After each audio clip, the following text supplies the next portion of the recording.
Cantwell.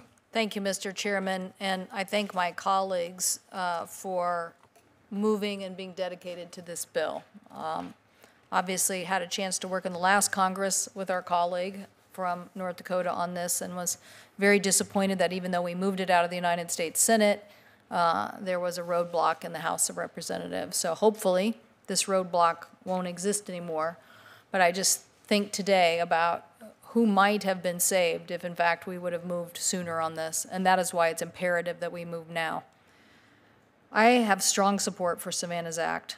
All over the country, these Native women and girls are missing, murdered, and assaulted at these unbelievable rates, and a released report by the Seattle Indian Health Board found that Washington, the state of Washington, has the highest number of cases of murdered and missing and Indigenous women.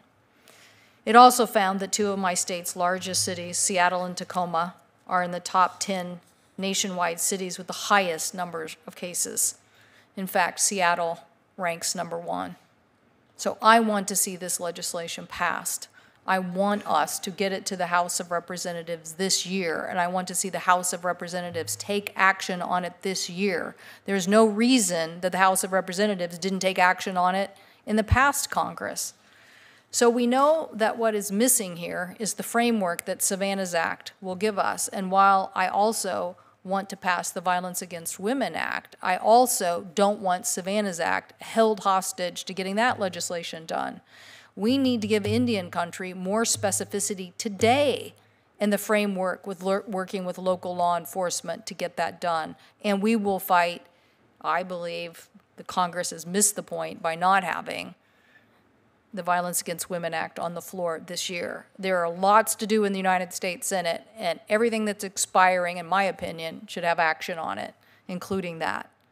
But let's move Savanna's Act today. The Yakama Nation has decades-old unsolved cases of family members that have gone missing, been murdered, or had mysterious deaths that have not been solved.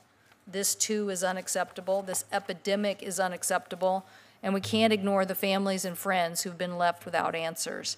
So I am proud to have been a past supporter of this legislation. I want to make sure it gets through the hurdles of the Legislative Congress this year. Native American women, Native Alaska women deserve to have this in law this year. Thank you, Mr. Chairman. All right, then we'll